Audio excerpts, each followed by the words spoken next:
Il-kap tal-Oppożizzjoni Simon Busuttil għalih mhux importanti li l-Gvern Malti jkollu l-maġġoranza tal-isma fl-Air Malta. Mistoqsem il-ġurnalisti dwar x'inhi l-pożizzjoni tiegħu wara l-Prim Ministru ddikjara l-importanza li l-Gvern ikollu l-kontroll tal-Air Malta.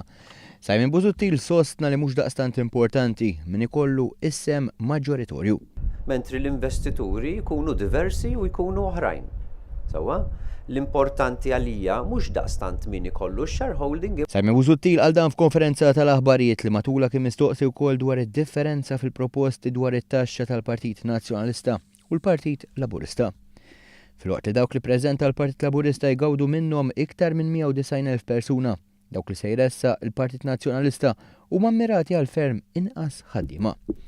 Fost dawk li mhux se jgawdu xejn hemm dawk fuq il-paga minima.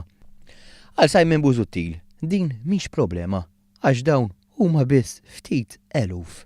Tinsiex illi dawk fuq il-minimum wage biss huma ftit eluf. Intant meta tkellem quddiem il-Bank Ċentrali Simon Busuttil għal li jrid ingħadda fir-reputazzjoni ta' pajjiżna. Anke kemm ilu kap tal-Oppożizzjoni u uffiċjali tiegħu daru d-dinja jitkellmu kontra Malta. Fosthom brabta mal-programm ta' ċittadinanza u investiment u l-proġett tal-enerġija li tnejn li huma għandhom l-approvazzjoni tal-Kummissjoni Ewropea.